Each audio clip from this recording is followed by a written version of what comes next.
दिपेन्द्रजी र लायन्स क्लबलाई धेरै धेरै धन्यवाद यो प्रोग्राम आयोजना गर्नुभएकोमा।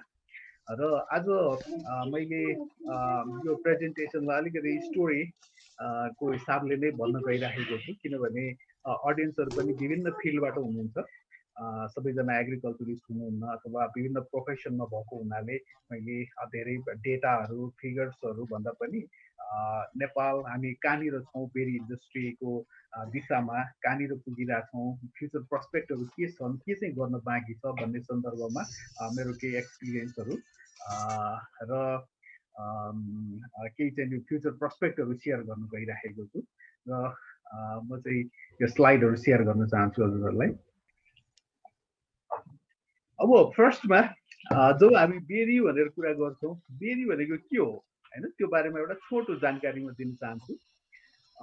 बेरी भनेर यसलाई दुई तरिकाले हामीले डिफाइन गर्ने गर्छौँ। एउटा चाहिँ कमन युज हो हैन, जुन हामीले बेरी क्रप्स भनेर भन्ने गर्छौँ है। त्यो चाहिँ जेनरली जब नामको पछाडि बेरी आउँछ त्यसलाई बेरी क्रप भनिन्छ। जस्तो स्ट्रबेरी, ब्लूबेरी, रास्पबेरी, क्रानबेरी है, यी सबैलाई चाहिँ हामीले बेरी भन्ने गर्छौँ। त्यो चाहिँ कमन युजको कुरा भयो। तर बोटनिकल्ली चाहिँ सबै बेरीहरू जसलाई हामी कमनली बेरी भन्छौँ ती चाहिँ बेरी होइनन् है। जस्तो स्ट्रबेरी नै बेरी होइन, स्ट्रबेरीलाई हामी फल्स बेरी भनेर भन्छौँ है।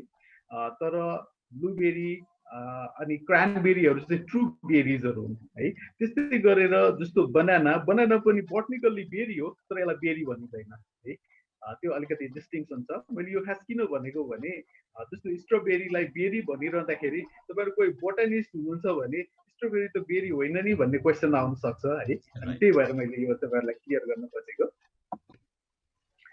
अब अलिकति कमर्सियल हिस्ट्रीको बारेमा कुरा गरौँ। एउटा अनौठो कुरा के छ भने बेरिजहरू मेनली तीनवटा मुख्य बेरिजहरू ब्लूबेरी, ब्ल्याकबेरी र स्ट्रबेरी है।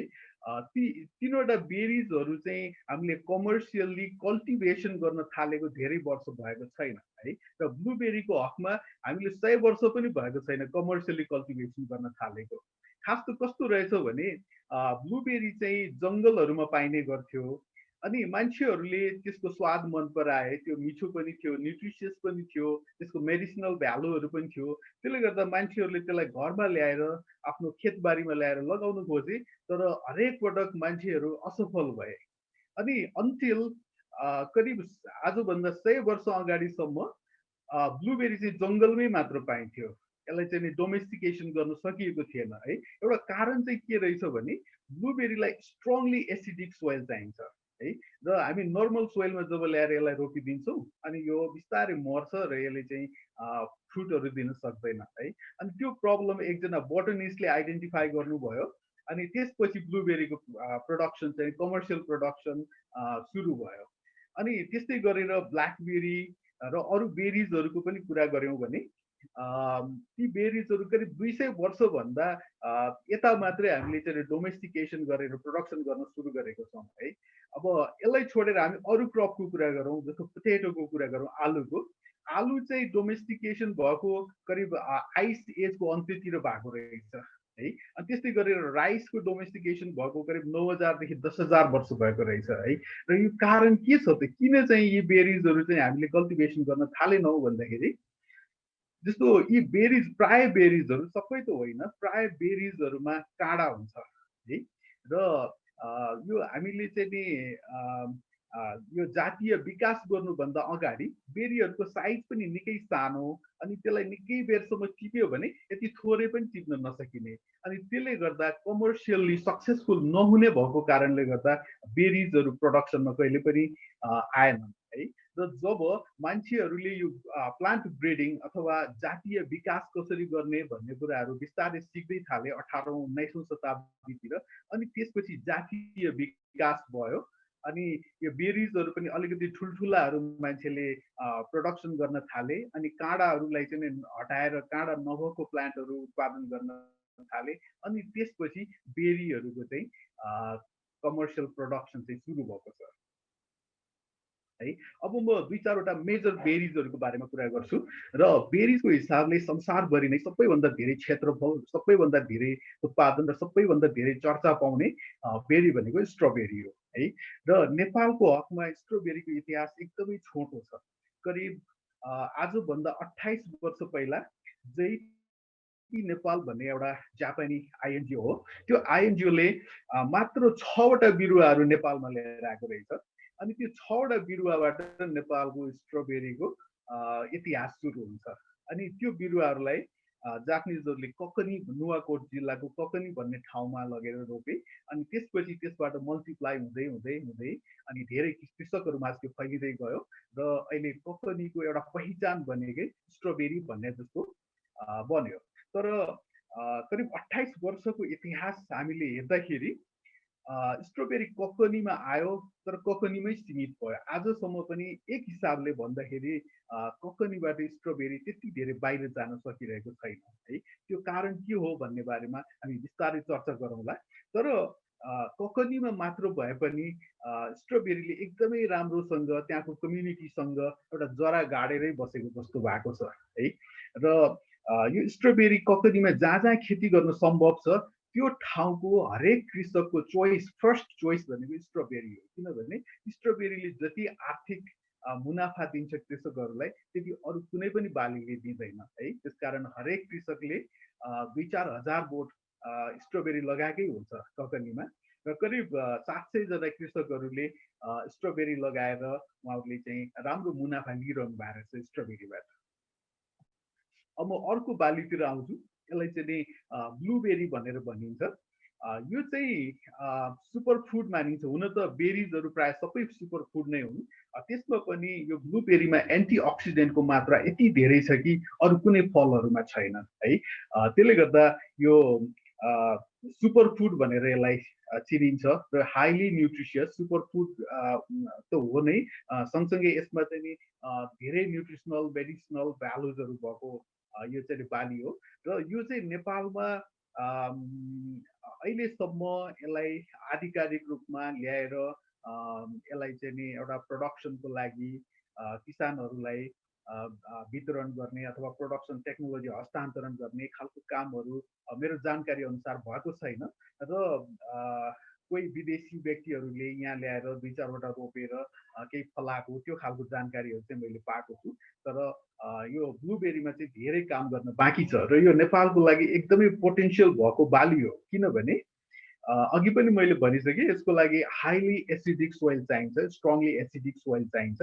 र त्यो नेपालको जस्तो हामी काठमाडौँको नजिक काभ्रे जिल्लाको कुरा गरौँ अथवा त्योदेखि पूर्वीय अरू जति पनि जिल्लाहरू छन् है, त्यो सबै जिल्लाहरूको कुरा गर्दाखेरि soil acidity is very high, strong soil acidity, जुन ब्लुबेरी प्रोडक्सनको लागि एउटा राम्रो इन्भाइरोमेन्ट हो।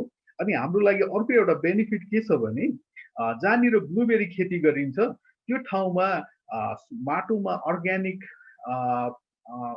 म्याटर अथवा प्राङ्गारिक पदार्थ भन्छौँ त्यसको मात्रा करिब 3% चाहिँ बढाउनु पर्ने हुन्छ है। र त्यो एकदमै च्यालेन्जिङ र महँगो काम छ है। तर हामी कहाँ भएको सोइलहरू र मिड माउन्टेनमा, स्पेसली मिड माउन्टेन र हाई माउन्टेनको धेरै ठाउँहरूमा 3% होइन 4-5% अर्ग्यानिक म्याटर छ है। र हाम्रो लागि त्यो चाहिँ एउटा प्लस पोइन्ट हो है। त्यसले गर्दा हामी लोवर प्रोडक्सन कस्टमा पनि ब्लुबेरी प्रोडक्सन गर्न सक्ने एउटा सम्भावना रहन्छ। र अर्को बेरी हो रासबेरी। यो रासबेरीलाई नेपालीमा हामीले ऐसेलु भनेर भन्न सक्छौँ। र नेपालमा पाउने रासबेरी अलिकति पहेँलो हुन्छ भने यो विकसित रासबेरीहरू विभिन्न कलरको हुन्छ, पहेँलो पनि हुन्छ, अलिकति पिङ्क कलरको पनि हुन्छ र हल्का कालो पनि हुन्छ। ऐसेलु मलाई लाग्छ तपाईँहरू धेरैजनाले सुन्नु भएको छ है। यो हाम्रो नेपालमा पाउने ऐसेलु चाहिँ वाइल्ड ऐसेलु हो। त्यो चाहिँ त्यसको एकदमै नराम्रो काँडा हुन्छ त्यसको है। त्यो खान जान मन लाग्छ तर त्यो खान गयो कि अनि त्यसले चाहिँ नि छाला चाहिँ नि च्यातिदिने सम्भावना हुन्छ है। सायद तपाईँ धेरैजनाले त्यो एक्सपिरियन्स पनि गर्नुभयो होला। आफू सानो हुँदाखेरि मैले त्यो एक्सपिरियन्स गरेको छु। अनि यो वाइल्ड रासबेरीहरूको उत्पादन यति कम हुन्छ र यसलाई टिप्न यति गाह्रो छ कि यो कमर्सियलाइजेसन हुन सक्ने सम्भावना खासै छैन। कहिलेकाहीँ हामी बाटोमा हिँड्दै गर्दाखेरि सडकमा बच्चाहरूले अलिकति टिपेर 1-2 मुठी अथवा आधी किलोसम्म ल्याउने त्यो छुट्टै कुरा हो। तर काठमाडौँको फ्रुट सपमा म रास्पबेरी किनेर खान्छु भन्ने कुरा हाम्रो वाइल्ड स्ट्रबेरीबाट सम्भव होला जस्तो मलाई लाग्दैन। अनि अर्को भनेको ब्ल्याकबेरी हो। ब्ल्याकबेरी, रास्पबेरी यिनीहरू हेर्दाखेरि पनि धेरै हदसम्म सिमिलर र स्वाद पनि केही हदसम्म सिमिलर हुन्छ। र अलिकति फरक के छ भने ब्ल्याकबेरीहरू अलिकति लोअर एल्टिट्युडमा गर्न सकिन्छ भने रास्पबेरिजहरूलाई सामान्यतः अलिकति हायर एल्टिट्युड अथवा अलिकति चिसो मन पराउने खालको हुन्छन्। र यिनीहरू पनि सुपर फुड नै हुन् सबै। अनि अर्को क्रानबेरी, यो क्रानबेरी चाहिँ विशेष गरेर नर्थ अमेरिका र क्यानाडातिर प्रोडक्सन हुन्छ यसको, अलि चिसो धेरै हुने ठाउँमा। र नेपालमा हामीले क्रानबेरी उत्पादनको कुरा सोच्यौँ भने अलि हायर एल्टिट्युडमा जहाँ सोइलमा अर्ग्यानिक म्याटर धेरै छ, चिसो छ र पानी पर्याप्त छ, त्यस्तो ठाउँहरूमा चाहिँ पोसिबल हुनसक्छ। र लोअर एल्टिट्युडमा चाहिँ क्रानबेरी त्यति पोसिबल हुँदैन। र हामीले जस्तो भाटभटेनी, बिग मार्ट जस्ता ठुल्ठुला यो सपिङ कम्प्लेक्सहरूमा गयौँ भने क्रानबेरीबाट बनेको जुसहरू, क्रानबेरीबाट बनेको प्रडक्टहरू अथवा ड्राइड क्रानबेरीहरू हामीले अहिले पनि पाउन सक्छौँ। र अस्ति भर्खर म भाटभटेनी गएको थिएँ, त्यहाँ विदेशी ब्लुबेरिजहरू टन्नै ल्याएर बेचेको देखेँ मैले। र ब्लुबेरिजहरू नेपालमा इभन फ्रेस ब्लुबेरिजहरू चिलीबाट समेत आउँदो रहेछ है। भन्नुको मतलब के भने नेपाली कन्ज्युमरहरूले पनि यी बेरीहरूको हेल्थ बेनिफिटको बारेमा थोर धेरै हामीले थाहा पाइसकेका छौँ र विभिन्न प्रोडक्टहरू कुनै जुसको रूपमा होला, कुनै अब ड्राइड फर्ममा होला, हामीले कन्ज्युम गर्न सुरु गरि नै सकेका छौँ। तर प्रोडक्सनको हिसाबले चाहिँ हामी स्ट्रबेरीमा ककनीमा केही हदसम्म प्रोडक्सन हुन्छ भने अरू बेरिजहरूको कमर्सियल प्रोडक्सन चाहिँ नेपालमा सुरु भएको छैन। र अरू केही माइनर बेरिजहरू, बेरी क्याटेगोरीभित्र धेरै चिजहरू पर्छन् र मैले मेजर 5वटा बेरिजहरूको बारेमा कुरा गरेँ। र अरू पनि केही माइनर बेरिजहरू छन् जस्तै गुजबेरी, कुरान्ट, रेड कुरान्ट, गोजीबेरी, हनीबेरी, लोगान र अरू पनि छन् है। तर अरू चाहिँ एकदमै धेरै माइनर भएको कुराले हामी त्यति धेरै डिटेलमा जाँदैनौँ अरू सबै बेरीहरूको बारेमा। अब एकचोटि छोटो चर्चा गरौँ बेरिजहरू फुडको रूपमा किन धेरै इम्पोर्टेन्ट छन् भनेर। सबै बेरीहरू they are very high in antioxidants, भाइटामिनहरूमा। र एन्टिअक्सिडेन्टको महत्त्व खास के छ भन्दाखेरि हाम्रो शरीरले फ्री ऱ्याडिकल्सहरू अनवरत रूपमा निकालिरहेको हुन्छ र ती ऱ्याडिकल्सहरूलाई जब हामी न्युट्रलाइज गर्न सक्छौँ अथवा इनइफेक्टिभ बनाउन सक्छौँ त्यसले चाहिँ हामीलाई स्वस्थ बनाउँछ है। र हाम्रो लङ्गिभिटी, हाम्रो अर्ग्यानहरूको हेल्थ, सबै कुराको हेल्थलाई त्यसले डिटरमाइन गर्छ। र बेरिजहरू एकदमै रिच इन एन्टिअक्सिडेन्ट्स है। त्यसले गर्दा जब यो एन्टिअक्सिडेन्टको भ्यालु अथवा हाई सुपर फुडहरूको भ्यालुको बारेमा मान्छेहरूले बुझ्दैछन्, यिनीहरूको प्रोडक्सन पनि वर्ल्डमा बढ्दैछ अनि कन्जम्सन पनि बढिराखेको छ है।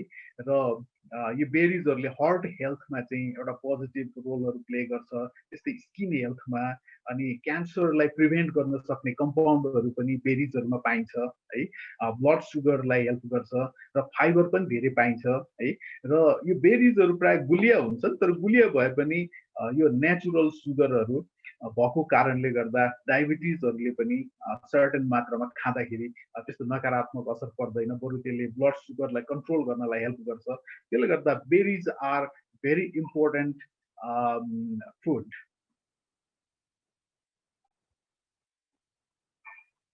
अब बेरी प्रोडक्सनको वर्ल्डको सेनारियो एउटा सानो ग्लिम्स मात्र म हजुरहरूलाई दिन चाहन्छु है। स्ट्रबेरीको प्रोडक्सन नर्थ अमेरिकामा पनि स्पेसल्ली भन्नुपर्दा अमेरिकामा धेरै छ, त्यसपछि मेक्सिको र क्यानाडामा है, र त्यसपछि युरोप र अरू एसियन कन्ट्रीहरू स्ट्रबेरी प्रोडक्सनमा अलिकति पछाडि नै आउँछन्। त्यस्तै गरेर ब्लुबेरी प्रोडक्सनमा पनि सबैभन्दा धेरै प्रोडक्सन अमेरिकामा छ, त्यसपछि क्यानाडामा छ, त्यसपछि युरोपियन कन्ट्रिजहरू छन् भने एसियन कन्ट्रिजहरूमा चाहिँ साउथ कोरिया र जापान हुन् लिडिङ कन्ट्रिजहरू। तर compare to America and Europe हाम्रो प्रोडक्सन भनेको धेरै कम छ है। तर अर्को एउटा प्रस्पेक्ट के छ भने जस्तो China is a highly populated country है धेरै पपुलेसन छ चाइनाको त्यस्तै इन्डियाको पनि पपुलेसन धेरै छ अनि इकोनोमिक ग्रोथ पनि उनीहरूको बिस्तारै बढ्दै गइरहेको कन्टेक्स्टमा यस्ता चाहिँ सुपर फुडहरूको डिमान्ड चाहिँ बढ्न सक्ने प्रबल सम्भावना छ अनि अब बेरीबाट हामी के बनाउन सक्छौँ बेरीबाट धेरै कुराहरू बनाउन सक्छौँ मैले सबै कुराहरू त इन्क्लुड गरेको छैन जुनसुकै बेरीहरू चाहे ब्लुबेरी अथवा स्ट्रबेरी रास्पबेरी होइन तिनीहरूबाट बनाउन के सकिन्छ भन्ने कुराहरूमा प्राय सिमिल्यारिटी छ है जस्तो वाइनहरू भयो वाइन चाहिँ ब्लुबेरी वाइन एकदमै हाई भ्यालुमा पर्छ है त्यस्तै गरेर आइसक्रिम जाम जेली कन्सन्ट्रेटहरू है फ्रेस चाहिँ जुसहरू स्मुदी योगर्टहरू लगायत धेरै कुराहरू हामीले बनाउन सक्छौँ र अहिलेको कन्टेक्स्टमा के छ भने स्ट्रबेरी मात्र हो हाम्रो नेपालमा प्रडक्सन हुने अरू चिजहरू फ्रेस पनि बाहिरबाट आइराखेको स्थिति छ भने स्ट्रबेरीको पनि प्रोसेस्ड फुडहरू बाहिरबाट आउँछन् र भाटबटेनीसँग मैले गरेको एउटा कन्भर्सेसनको अनुसार स्ट्रबेरी अमेरिकादेखि नेपाल आउने रहेछ मलाई अलिकति सुन्दाखेरि पनि अचम्म लाग्यो strawberry is a highly perishable crop यो धेरै समयसम्म हामीले राख्न सकिँदैन तर यति हुँदा हुँदै पनि स्ट्रबेरी अमेरिकादेखि अफ सिजनमा चाहिँ नेपालमा आउने रहेछ है त्यसले गर्दा एसियन कन्ट्रिजहरूमा यसको प्रोडक्सन र कन्जम्सन पनि रिलेटिभली कम छ जति अमेरिका र युरोपमा छ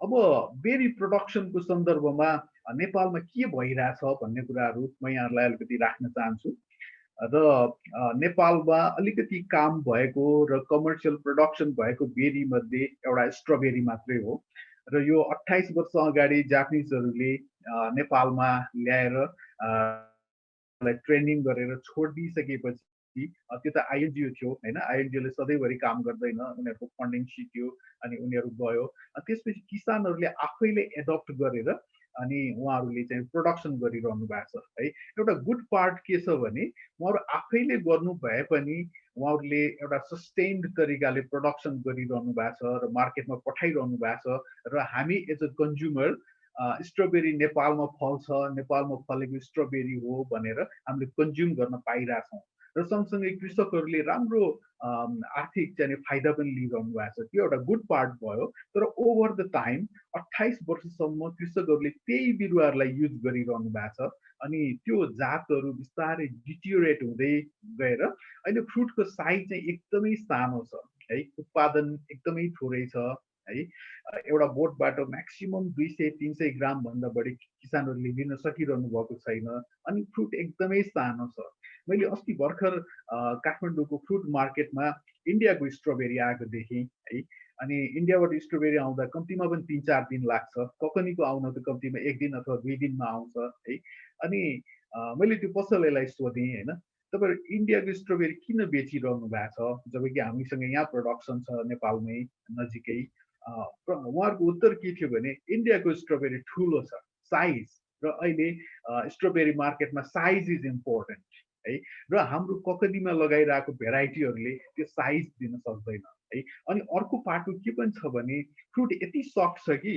यो फ्रुटलाई हामी मानिलिउँ अरू कुनै कन्ट्रीमा ट्रान्सपोर्ट गरौँ भन्ने चाह्यौँ भने त्यो गर्न धेरै गाह्रो छ र अलमोस्ट इम्पोसिबल छ because the fruit is so delicate है जस्तो भनौँ इन्डियाको प्रोडक्ट हामीसँग यहाँ आउँछ अमेरिकाको प्रोडक्ट यहाँ आउँछ तर हाम्रो प्रोडक्ट चाहिँ हामी पठाउन सक्दैनौँ किनभने एउटा डेलिकेट छ अर्को यो साइज यति सानो छ कि यसको मार्केट भ्यालु नै हुँदैन इन्टरनेसनल मार्केटमा है र ककनीको सन्दर्भमा करिब मैले इन्टरनेटमा भेटेको तथ्याङ्क अनुसार काठमाडौँ पोस्टको अनुसार 1300 हेक्टरमा चाहिँ स्ट्रबेरी खेती भएको छ 400 टन प्रति वर्ष चाहिँ स्ट्रबेरी उत्पादन हुन्छ र 60 मिलियन भनेको करिब 6 करोड रुपियाँ जस्तो यसबाट चाहिँ नि कृषकहरूले कमाउनुहुन्छ भन्ने कुरा हामीले देख्न सकिन्छ र स्टिल यो एउटा सानो सानो प्रोडक्सन सिस्टम मात्र हो होइन यसलाई चाहिँ सिग्निफिकेन्टली इन्क्रिज गर्न सकिने सम्भावना छ जस्तो ककनीको वेदर अथवा ककनीको क्लाइमेट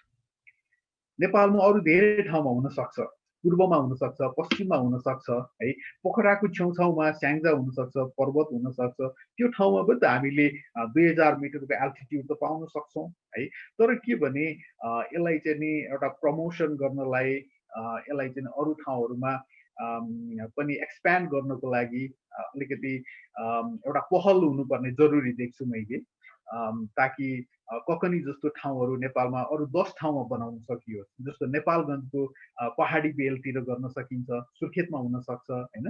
त्यसरी धेरै ठाउँमा यो स्ट्रबेरी बेस्ड टुरिज्म अथवा स्ट्रबेरी बेस्ड प्रोडक्सन गर्न सक्ने सम्भावनाहरू छन् र बिस्तारै त्यो दिशामा देश अगाडि बढ्दै पनि जाँदैछ जस्तो लाग्दैछ मलाई।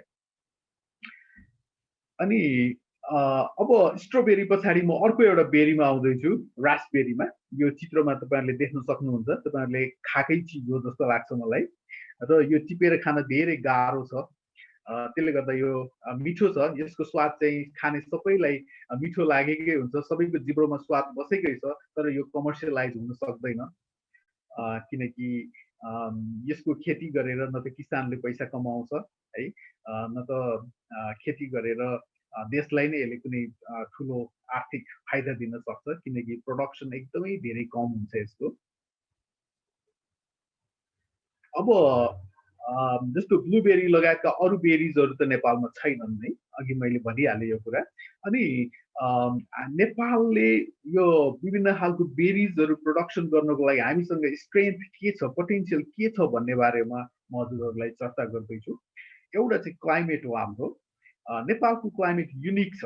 युनिक कसरी छ भने नेपाल जस्तो टेम्परेचर भएका धेरै ठाउँहरू होलान्, धेरै देशहरू होलान् है, तर नेपालको एउटा युनिकनेस के छ भने जस्तो मानौ काठमाडौँमा गर्मीको महिना कुरा गरौँ, वैशाख अथवा जेठको कुरा गरौँ, हामी घाममा अलिकति पसिना आउँछ दिउँसो हिँड्दाखेरि, तर साँझ सुत्दाखेरि हामीले एउटा पातलो सिरक ओढेरै सुत्छौँ है। त्यो बेरी र स्पेसल्ली स्ट्रबेरी प्रोडक्सनको लागि सबैभन्दा राम्रो इन्भाइरोमेन्ट हो र हामीले यहाँ प्रोडक्सन गरेको स्ट्रबेरीहरू मैले धेरै विदेशीहरूलाई पनि चखाएँ र हामी आफैले पनि टेस्ट गरेर हेर्छौँ त्यसको स्विटनेस, सावरनेस लगायतका कुराहरू कति छन् भनेर।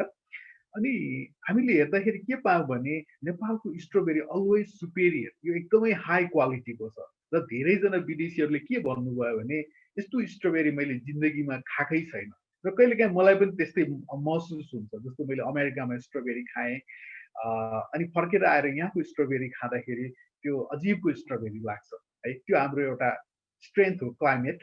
अनि त्यो क्लाइमेटले गर्दा एउटा त हाम्रो क्वालिटी हाई हुने भयो, अनि अर्को चाहिँ के पनि गर्न सकिने एउटा सम्भावना छ भने हामी सिजनलाई एक्सप्यान्ड गर्न सक्छौँ है। जस्तो म फ्लोरिडा बसेर फर्केको, फ्लोरिडामा त्यहाँ 4-5 महिना प्रोडक्सन स्ट्रबेरी गर्न सकिन्छ भने यहाँ नेपालमा 9 महिना प्रोडक्सन गर्न सकिने रहेछ है। र सिजनलाई हामी एक्सप्यान्ड गर्न सक्छौँ है। अनि अर्को एउटा बेनिफिट के छ भने अघि मैले भनिहालेँ, दिउँसो गर्मी भए पनि राति चाहिँ चिसै छ है। त्यसले गर्दा किराहरूको लागि त्यति फेभरेबल इन्भाइरोमेन्ट नहुँदो रहेछ कतिपय रोग र किराहरूको लागि। अनि त्यसले गर्दा हामीले सिग्निफिकेन्टली लेस पेस्टिसाइडहरू युज गरेर प्रोडक्सन गर्न सक्दो रहेछौँ है, जसले गर्दा हामी अर्ग्यानिक प्रोडक्सनमा जान सक्ने सम्भावना पनि बढिरह्यो है। त्यसले गर्दा हाम्रो प्रोडक्ट जब आफैमा क्वालिटी राम्रो छ र हामी लेस पेस्टिसाइड युज गरेर प्रोडक्सन गर्छौँ भने त्यो हाम्रो चाहिँ स्ट्रङ पोटेन्सियल हो। र विशेष गरेर बेरिजहरूको लागि हिल्स र माउन्टेन्सहरू एकदम सुइटेबल छन् है। तराईमा मोस्ट बेरिजहरू हुँदैन जस्तो लाग्छ मलाई, र पहाड र उच्च हिमालमा चाहिँ प्राय खालका बेरिजहरू हामीले गर्न सक्छौँ। र सोइलको कुरा गर्दाखेरि माटोको कुरा गर्दाखेरि एउटा हरेक प्लान्टहरूको लागि र स्पेसल्ली बेरिजको लागि एउटा रिक्वायरमेन्ट के हुन्छ भने गुड ड्रेनेज चाहिन्छ है। हाम्रो पहाडहरू सबै स्लोपी छन्। स्लोपी भन्नुको मतलब there is already natural drainage है। अनि त्यसले गर्दा त्यो हाम्रो एउटा स्ट्रङ फ्याक्टर हो। र अघि मैले भनिहालेँ अर्ग्यानिक म्याटर पनि धेरै छ है। त्यसले गर्दा बेरिज कल्टिभेसनको लागि एकदमै फेभरेबल इन्भाइरोमेन्ट छ हामीसँग। अनि हाम्रो आफ्नै मार्केटमा पनि डिमान्ड बढ्दै गइरहेको छ। बाहिरबाट लार्जर भोल्युममा बेरिजहरू आउन सुरु गरिसकेको छ, त्यो पनि हाम्रो लागि एउटा बेनिफिट भयो। अनि अर्को के भने जसरी हाम्रो हिल्स र माउन्टेन्समा कुलर क्लाइमेट छ भनेर मैले भने, त्यस्तै गरेर गल्फ कन्ट्रीहरूमा त्यहाँ गर्मी छ, त्यहाँ बेरिजहरू गर्न सक्ने सम्भावनाहरू छैन अथवा एकदमै न्यून सम्भावनाहरू छन् है। त्यसले गर्दा हामीले हाम्रो प्रोडक्सनलाई गल्फ कन्ट्रिजहरूसँग कनेक्ट गर्न सकिने एउटा प्रबल सम्भावना छ।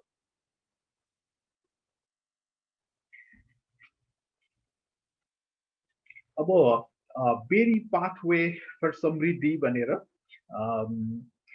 यसमा चाहिँ मैले के भन्न गइरहेको छु भने बेरिजहरू न्युट्रिसनल हिसाबले एकदमै इम्पोर्टेन्ट भएको कारणले गर्दा हाम्रो नेपालको ग्रामीण क्षेत्रमा भनौँ घरमा एक दुईवटा रास्पबेरीको बोटहरू एक दुईवटा ब्लुबेरीहरू अथवा यसरी एउटा हाउस होल्डमा 3-4वटा 5-7वटा मात्र बेरिजहरूको बोट हुनु भने पनि जस्तो बच्चाहरूले त्यो टिपेर खान्छ है।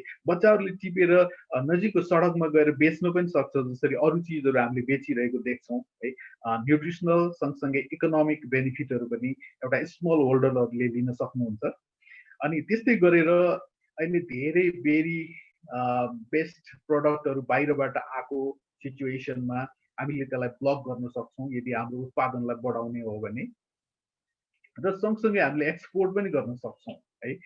अनि यो बेरीलाई हामी प्रमोट गर्दै जाँदाखेरि हामीले लाखौँको सङ्ख्यामा इम्प्लोइमेन्ट जेनेरेट पनि गराउन सक्छौँ र यसमा प्रोडक्सनमा भयो, प्रोसेसिङमा भयो, अनि ट्रेडिङमा भयो गरेर इम्प्लोइमेन्ट जेनेरेसन गर्न सक्ने एउटा प्रबल सम्भावना छ। र अर्को एउटा चाहिँ नि एग्रो टुरिज्म, र विश्वमा एग्रो टुरिज्म जहाँ सक्सेसफुल्ली गरिराखेको ठाउँहरू छन् त्यो ठाउँ हामी गयो भने बेरीहरू नै हुन्छन्। स्ट्रबेरी हुन्छ, ब्लुबेरी हुन्छ, लगायत अरू पनि बेरिजहरू हुन्छन् र एग्रो टुरिज्मसँग एकदमै राम्रोसँग ब्लेन्ड हुने चिजहरू हुन् बेरिजहरू है। र त्यो हिसाबले बेरिजहरूले एउटा राष्ट्रको समृद्धिको लागि, किसानहरूको चाहिँ नि आर्थिक बेनिफिटको लागि एउटा महत्त्वपूर्ण भूमिका खेल्न सक्छन्। र यो बेरीको सन्दर्भमा हामीले बेरी डेभलपमेन्टको लागि नेपालमा के कति काम भएका छन् भन्ने सन्दर्भमा म अलिकति यहाँहरूलाई प्रकाश पार्न चाहन्छु। समृद्धि भन्ने कम्पनी जहाँ म काम गर्दैछु त्यो कम्पनीको मार्फत हामीले थुप्रै जातका स्ट्रबेरिजहरू नेपालमा भित्राएर विभिन्न इन्स्टिट्युसन्सहरू जस्तै AFU agriculture and forestry university, TU अन्तर्गतको IAS institute of agriculture and animal science लगायतका इन्स्टिट्युसनहरूसँग मिलेर हामीले रिसर्चहरू गरिरहेछौँ। त्यहाँको भाइ बहिनीहरू हामीसँग इन्भल्भ भएर मास्टर्स पिएचडीको थेसिसहरू गर्नुहुन्छ है। र अहिलेसम्म हामीले करिब 5-6वटा थेसिसहरू नै निकालिसक्यौँ।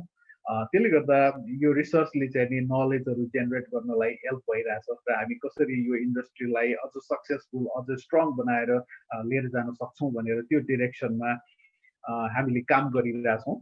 र स्ट्रबेरीमा हाम्रो हामीले गरेको रिसर्चहरूले दिएको एउटा फाइन्डिङ चाहिँ के छ भने हामीले जुन मोडर्न भेराइटिजहरू, रिसेन्ट भेराइटिजहरू ल्याएर हामीले टेस्टहरू गरिरहेछौँ त्यसमा चाहिँ प्रोडक्टिभिटी चाहिँ सिग्निफिकेन्टली हाई देखिया छ कम्पेयर टु ककनीको भेराइटीको तुलनामा।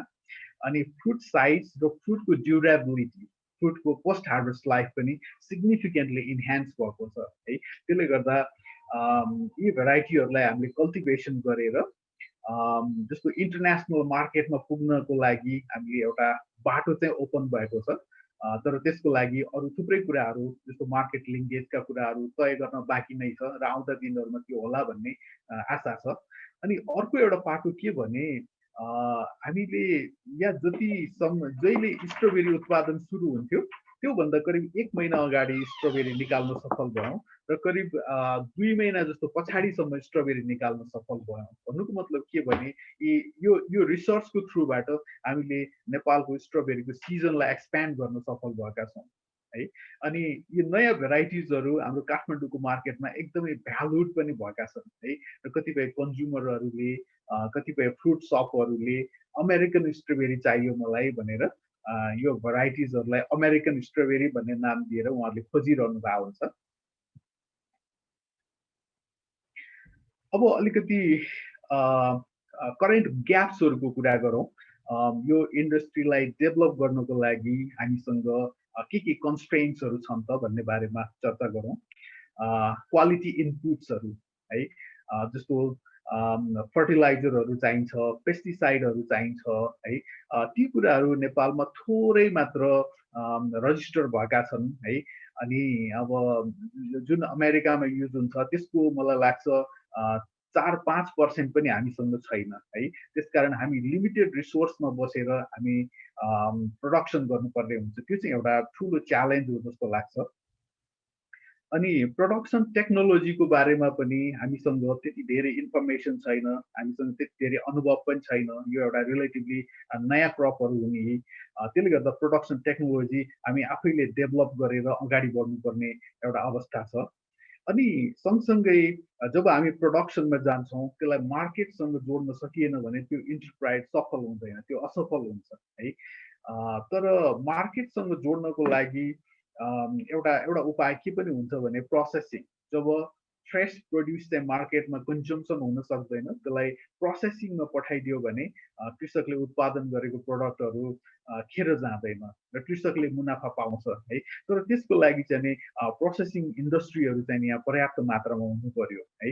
तर नेपालमै जाम, जेली अथवा वाइन अथवा त्यो खालको प्रडक्टहरू बेरिजहरूबाट प्रड्युस गर्ने इन्डस्ट्रीहरू चाहिँ त्यति धेरै चाहिँ छैनन् अथवा कमै छन्, अथवा क्वालिटीहरूमा चाहिँ त्यति धेरै विश्वसनीयता भनौँ न त्यो अलिकति कम भएको कारणले गर्दाखेरि यो एउटा इन्डस्ट्रीको डेभलपमेन्टको लागि चाहिँ अलिकति गाह्रो छ।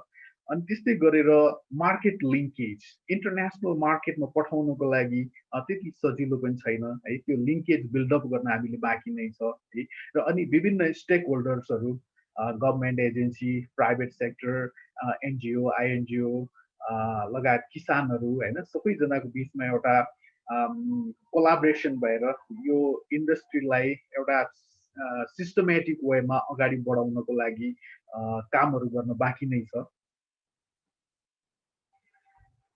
र अब मुभिङ फरवर्ड यो बेरी इन्डस्ट्रीलाई अब बिस्तारै अगाडि बढाइरहनको लागि कन्टिन्युड रिसर्चको जरुरी छ। र नेपालमा रिसर्च चाहिँ प्राय कमै मात्र हुने गरेको स्थिति छ है, फन्डिङको कारणले अथवा विभिन्न कारणहरूले गर्दा।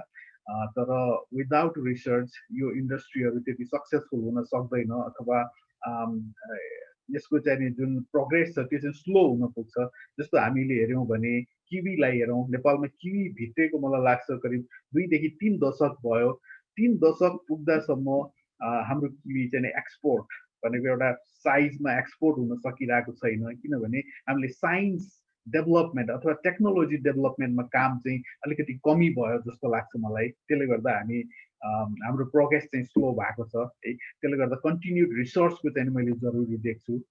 अनि अर्को पाटो भनेको increasing access to modern varieties है। जसरी मैले अघि इक्जाम्पल दिएँ, हाम्रो यहाँ भएको भेराइटिजहरू जस्तो रासबेरीको भेराइटी भनौँ अथवा इभन स्ट्रबेरी पनि नेपालको जङ्गलहरूमा पाइन्छ, तर त्यो कहिले पनि काठमाडौँको बजारहरूमा आएन है।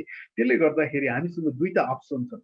एउटा अप्सन भनेको हामी आफैले हाम्रो जातहरूलाई विकास गर्ने, विकास गरेर मोर प्रफिटेबल, मोर प्रोडक्टिभ जातहरूमा विकास गर्ने एउटा अप्सन। अर्को अप्सन भनेको यदि हामी त्यो गर्न सक्दैनौँ भने हामीले बाहिर अरू कसैले गरेको कसैले विकास गरेको जातहरू भित्राएर त्योबाट फाइदा लिने हो है। र अहिलेको करेन्ट कन्टेक्स्टमा हामीले यी बेरिजहरूको ब्रिडिङ गरेर नयाँ जात अहिले तत्कालै निकाल्न सक्छौँ जस्तो मलाई लाग्दैन। त्यसकारण हामी अरू कन्ट्रीहरू जसले साइन्स एन्ड टेक्नोलोजीमा धेरै इन्भेस्ट गर्छन्, नयाँ जातहरू निकाल्छन्, हामी त्यहाँ भर पर्नुको अर्को विकल्प छैन जस्तो मलाई लाग्छ। तर त्यति हुँदाहुँदै पनि केही ब्यारियर्सहरू छन्, केही गाह्रो अप्ठ्यारो कुराहरू रहेछन् जुन हामीले फेस गरिराखेको छौँ। त्यो के हो भन्दाखेरि म हजुरहरूलाई एउटा इक्जाम्पल दिन चाहन्छु। मैले प्राय सबै खालको बेरिजहरू म अमेरिकाबाट नेपाल फर्किँदाखेरि लिएर आउन चाहन्थेँ। र मैले अध्ययन गरेको युनिभर्सिटीको धेरैजना प्रोफेसरहरूसँग भेटेँ। उहाँहरूले निकै पोजिटिभ कुराहरू गर्नुभयो।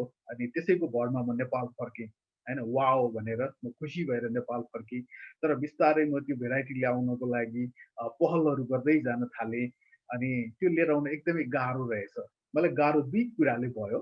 एउटा कुरा चाहिँ के भने अमेरिका भनौँ अथवा युरोपियनहरू भनौँ, उनीहरूले नेपालमा भेराइटी पठाउन नचाहने रहेछ है। कारण के भने केही इन्टरनेसनल रेगुलेसन्सहरू छन्, प्र्याक्टिसहरू छन् है। त्यो प्र्याक्टिसहरू यदि नेपालले फलो गरिराखेको छैन भने उनीहरूले दिन नचाहने रहेछ है। मलाई एकजनाले के भन्नुभयो भने, एकजना प्रोफेसरले, म तिमीलाई दिन चाहन्छु स्ट्रबेरी, मसँग भएको सबै दिन चाहन्छु, तर नेपाल युपिओभीको मेम्बर छैन, त्यस कारणले म दिन सक्दिनँ भन्नुभयो। यो युपिओभी भनेको एउटा यो अर्गनाइजेसन यो स्विजरल्यान्डमा छ। यसले ब्रिडर्सहरूको राइटलाई प्रोटेक्ट गर्ने रहेछ है। जस्तो उनीहरूले डेभलप गरेको भेराइटिजहरू मैले नेपालमा ल्याएर मिसयुज गरेँ भने फाइट गर्नलाई उनीहरूलाई एउटा ब्याकग्राउन्ड प्रदान गर्दो रहेछ है। र त्यसमा नेपालले साइन नगरेसम्म अथवा युपिओबीको मेम्बर नभएसम्म राम्रो भेराइटिजहरू, रिसेन्टली डेभलप गरेका भेराइटिजहरू, जसलाई अर्को शब्दमा हामी प्याटेन्टेड भेराइटिजहरू पनि भन्छौँ, त्यो प्याटेन्टेड भेराइटिजहरू उनीहरूले दिन नचाहने रहेछ है। त्यो चाहिँ उताको पाटो भयो, उताबाट पठाउन नचाहने। अनि यताको हाम्रो पाटो के छ भने, हामी अलिकति मैले नेपालमा जस्तो नयाँ भेराइटिजहरू ल्यायो भने ल्याउँदाखेरि केही गडबडी पो हुने हो कि भनेर अलिकति डराएको मानसिकता पनि मैले भेटिरहेको छु है। कहिलेकाहीँ नेपालमा मकैको बिउ आउँछ अनि मकै फल्दैन भन्ने इस्यु आउँछ होइन। त्यस्तो इस्युले कतै म समातिन्छु कि भन्ने खालको एउटा त्रासहरू, डरहरू भएको कारणले गर्दा यो चाहिँ नि भित्रिनमा चाहिँ अलिकति गाह्रो भएको हो कि जस्तो मैले महसुस गरिरहेको छु है। त्यसले गर्दाखेरि यो दुवैतिरको ब्यारियरलाई हामीले कसरी हटाउन सक्छौँ है, त्यसमा चाहिँ हामीले विशेष जोड दिन जरुरी छ। र अर्को कुरा म के पनि भन्न चाहन्छु भने, जर्म प्लाज्म पनि भन्छौँ हामी अर्को शब्दमा यो भेराइटिजहरूलाई। जर्म प्लाज्महरू जति धेरै हामीसँग हुन्छन् त्यो हाम्रो स्ट्रेन्थ हो, त्यो हाम्रो कमजोरी होइन। तर हामीले ध्यान दिनुपर्ने कुरा के छ भने, बाहिरबाट बिरुवाहरू लिएर आउँदाखेरि हामीले रोगहरू, किराहरू भित्रायो भने त्यो एउटा नराम्रो एउटा डिजास्टर पनि हुनसक्छ है। हामीले लिएर आउनलाई प्रिभेन्सन गर्ने अथवा लिएर आउनै नदिने भन्दा पनि त्यो रोग किराहरू आउन नसक्ने गरी होइन हामीले कसरी लिएर आउन सक्छौँ भन्ने कुरामा हामीले फोकस हुनु जरुरी हुन्छ जस्तो लाग्छ है। र यसलाई हामीले राम्रोसँग रेगुलेट नगर्दासम्म अहिले भइरहेको के छ भने, इल्लिगल पाथवेबाट आइरहेछ। मतलब हामी रोग र किरालाई त रोक्न सक्दैनौँ इलिगल पाथवेबाट आइसकेपछि होइन। तर के कुरा चाहिँ रोकिरहेछ भन्दाखेरि, जुन यस्तो ब्युटिफुल बेरिजहरू जुन हेल्थको लागि राम्रो छन्, अनि यो इन्डस्ट्रीलाई हामीले डेभलप गर्दै जाँदाखेरि यसलाई इम्प्लोइमेन्ट जेनेरेसन गर्न सक्छ, थुप्रै युवाहरूलाई रोजगारी दिन सक्छ होइन। त्यो कुराबाट हामी वञ्चित भइरहेछौँ है। त्यसले गर्दा मलाई लाग्छ यहाँ पोलिसीमा बस्ने मान्छेहरूले पनि यो भिडियोहरू हेरिरहेको हुन सक्नुहुन्छ। गभर्मेन्टमा काम गरिरहेको मेरो सिनियर अथवा मित्रहरूले पनि हेरिरहनु भएको हुनसक्छ। त्यसकारण मलाई के लाग्छ भने, हामीले यी ब्युटिफुल कुराहरू, यी बेरिजहरू होइन, यसलाई नेपालमा ल्याउने, यसको बारेमा अध्ययन गर्ने र यो इन्डस्ट्रीलाई चाहिँ नि इन्डस्ट्रीको ग्रोथको लागि हामीले काम गर्न जरुरी छ है। जस्तो भनौँ ब्लुबेरी, यस्तो ब्युटिफुल कुरा हाम्रो बच्चाहरूले आज खान पाइरहेको छैन होइन। र भाटबटेनीमा यसको करिब 4000 देखि 5000 रुपियाँ केजी पर्दो रहेछ। इट्स टु एक्सपेन्सिभ होइन। जबकि यो हाम्रो घरको छेउमा यो फल्न सक्ने चिज हो, गमलामा पनि फल्न सक्ने चिज हो है। अनि त्यसले गर्दा हामी यो भेराइटीहरूलाई रेगुलेसन गर्ने कुरामा अलिकति एकचोटि सोचेर हामी अगाडि बढ्नु जरुरी छ जस्तो लाग्छ। अनि हाम्रो अरू थुप्रै नेसनल पोलिसिजहरू जसले गर्दा भेराइटिजहरू लिएर आउनको लागि, इभन रिसर्चको लागि, टेस्टिङ गर्नलाई पनि अलिकति गाह्रो स्थितिहरू छ। त्यसले गर्दा त्यो कुराहरू अलिकति सजिलो भइदियो भने हामी सबैलाई काम गर्न सजिलो हुन्छ। र हामीले नलेजको प्रोडक्सन गर्नुपर्ने छ। र आगामी केही वर्षमा हामीले हरेक बेरिजहरूको रिक्वायरमेन्टहरू के छ, हरेक बेरिजका 100औँदेखि हजारौँ भेराइटिजहरू हुन्छन्। ती हजारौँ भेराइटिज मध्ये हामीले कुन कुन चाहिँ भेराइटी ल्याउने हो होइन, हरेक भेराइटिजको क्यारेक्टर्सहरू के हुन्छ भन्ने कुरामा हामीले नेपालमै ल्याएर टेस्टिङ गर्ने लगायतका कामहरू गर्नु जरुरी हुन्छ। अनि जब प्रोडक्सन हुन थाल्छ त्यसपछि त हामीलाई मार्केट चाहिन्छ। मार्केटसँग कनेक्सन गर्ने कुराहरू पनि हामीले गर्नुपर्ने हुन्छ। यसको लागि एउटा पार्टीले, एउटा कम्पनीले अथवा एउटा किसानले गरेर गर्न सकिने कुरा होइन। यसको लागि सबै इन्ट्रेस्टेड पार्टिजहरू एकै ठाउँमा आएर हामीले प्लानिङ गरेर अगाडि बढ्नु जरुरी हुन्छ। र धन्यवाद